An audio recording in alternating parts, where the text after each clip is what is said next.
Hey, I'm Wibly, and today we're going to be using this AI program to come up with our drawing ideas for us. So you can see I've already done the search here, looked up Dark Souls dog, and I was expecting something that looked like a Dark Souls dog, which this does, but in a completely different way. And I think it's super cool. In particular, I'm kind of liking this one right here. So I think that's what we're going to go with, but all of these are, like I said, just way cooler than I actually thought they would be. I've seen quite a few videos on this now, so I want to try it out myself and see how well we can or can't work with this AI situation. I mean, look at this. At a glance, this is super cool. I mean, not even as a glance, even like just really looking at it, it's awesome. So let's see what we can do here. First things first, let's get our brush out. Using the Magic Pencil D2, as always. That looks like a poo stain. And there we go. It's a much darker poo stain. So I am interpreting this as a cloak. That's what that looks like to me. So we're going to hit that.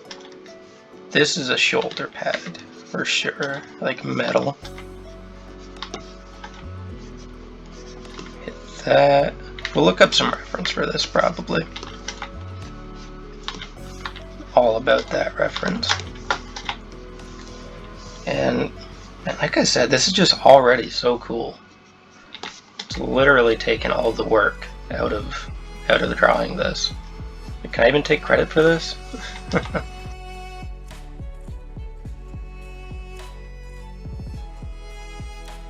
We're gonna have to do some messing around with this, I'm not sure. I'll have holes in the cowl, I guess. That makes the most sense to me.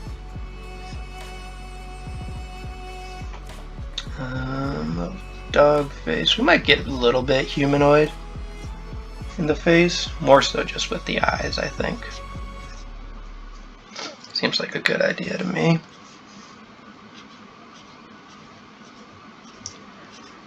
Definitely more of a cartoonist, but if I were into photo bashing, I feel like this would again be really helpful for that, because a lot of the textures are there and it's like you just need to define it. Which I'm not promoting this, by the way. Like this program, I have no affiliation with them. I just think it's pretty cool.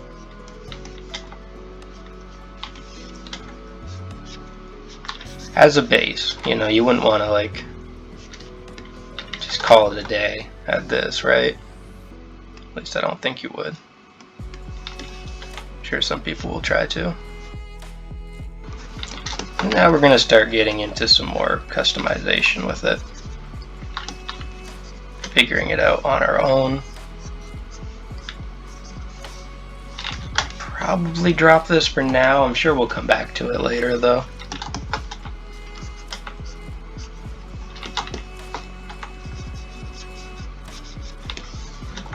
Wouldn't be Dark Souls without a sword.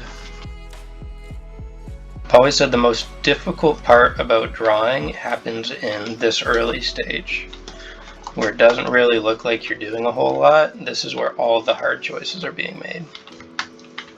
So, take your time with this stage. Don't rush it, just because you want to get to the fun stuff, which for me is color. That's what I'm all about. That's where the real fun stuff begins, is in the coloring stages for me. But if I rush this, the whole drawing's gonna just hurt the entire time.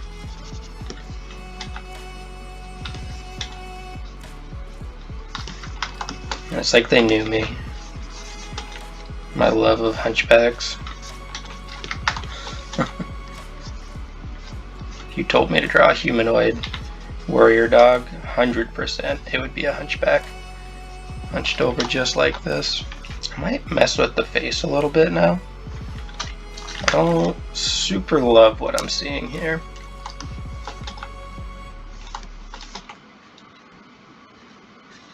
Maybe I'll kind of give him like a mix of human and dog hands.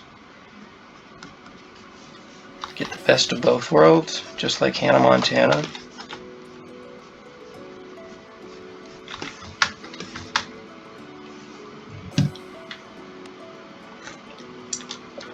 Speaking of Hannah Montana, I had a conversation with my wife a while ago, and she tried telling me that the moral of the story to the Hannah Montana Disney show was that you can't have the best of both worlds. And I was like, what are you talking about? That's like literally the theme song, the whole premise of the show. You get the best of both worlds. But apparently, according to her, in the finale, she had to like choose between being Miley or being Hannah. And I do not remember that at all. But I guess that's the lesson from that show. But until I see that for myself, I don't believe it. Because I do not remember that. I think I would. Pretty big Hannah Montana fan. Who wasn't? We're putting a skull on there just because, I don't know, ornamental decorations are always nice. Might make this a belt.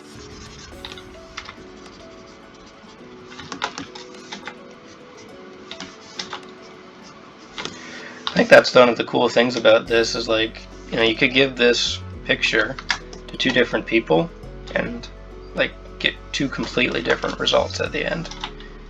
Because, like I said, at a glance it looks finished, but then once you realize like, oh, it's not even close to being finished.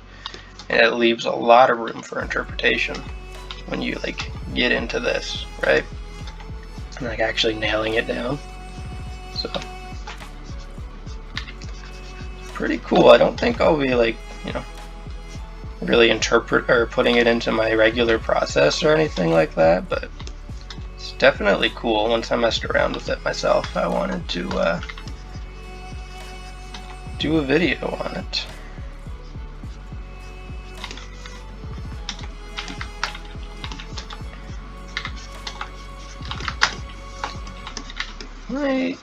Might make the hood come down a bit.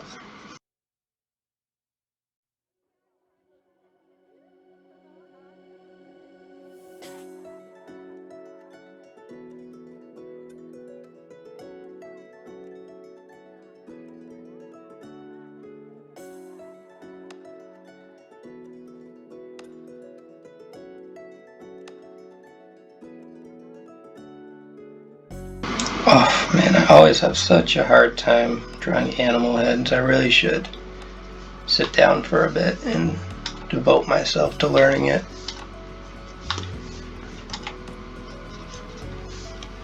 Especially as like a fantasy illustrator like I am. It's very common. I don't know why I haven't sat down to learn it.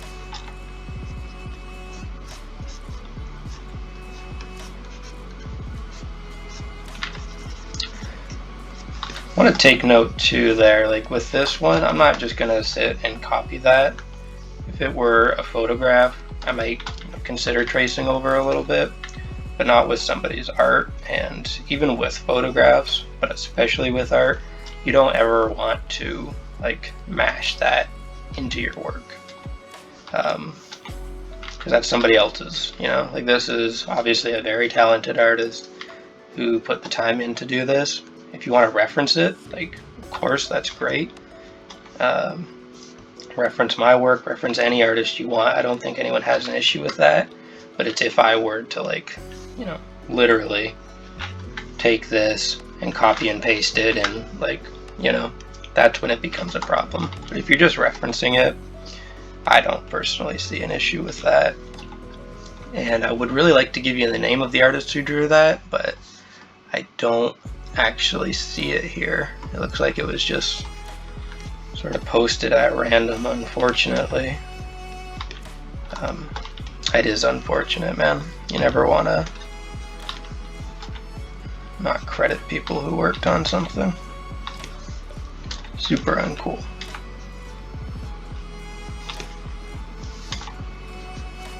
Definitely a more anthro vibe. I mean, obviously, I did reference.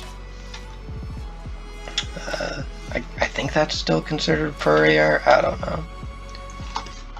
It's the good furry art. I shouldn't say that. It's the kind that I prefer.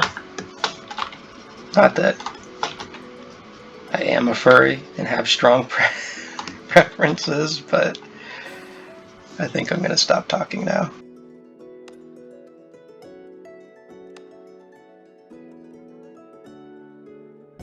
Now I'm getting the urge to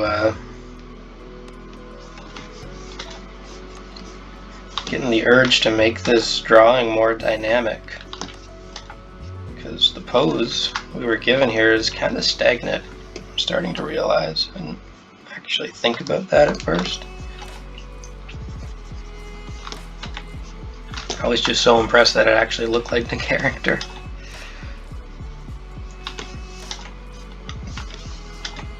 Let me know if you're watching this far and you like this style of video, or what you might prefer.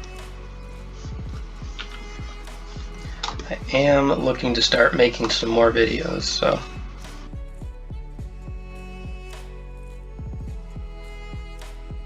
that might seem like a pretty superficial change I just did. And now his arms are out a little bit, and certainly it doesn't change the entirety of the piece or anything, but sometimes just that little bit, and putting him on an angle too, can make a pretty big difference in just a piece feeling dynamic. When we think of dynamic poses, a lot of times, you think like Spider-Man, and he's jumping off, and he's got his arm out here like this, and then this leg's out, and then, that's a dynamic shot, or super dynamic angle, right? Something like this. Like, that's a dynamic shot. And those are dynamic, I would say, for sure, but I think at the same time, even just having someone not be standing stagnantly,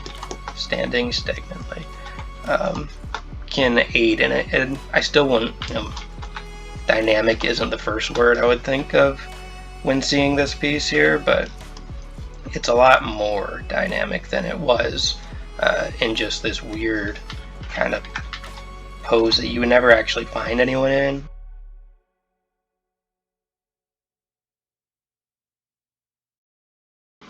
Kind of looks like a rat, which, I mean, it's not the worst thing in the world. This is Master Splinter after all the Ninja Turtles died. He's out for blood. Kind of cool, actually. Man, Ninja Turtles are way cooler than they had any business being. Like, I don't know who came up with that. I think it was a toy company. And like literally the only reason they made them was to market toys.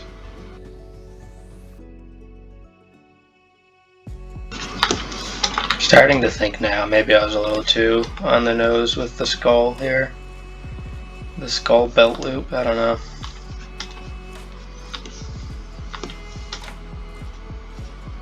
I don't want it to be like, I'm the villain. You know what I mean? I'd like it to be a little more subtle than that.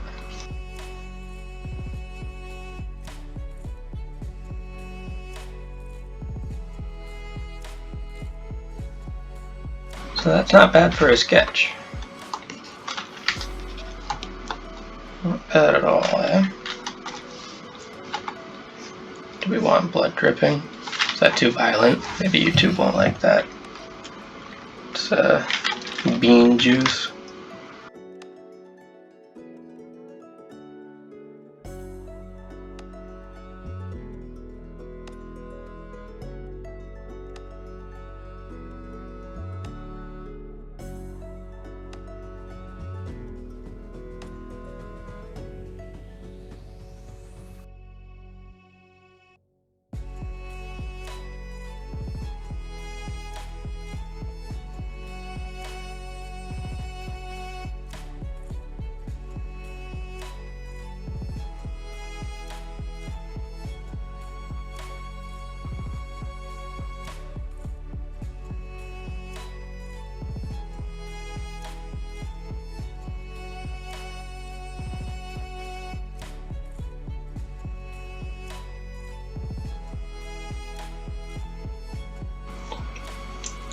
Alright, I think that looks pretty cool though.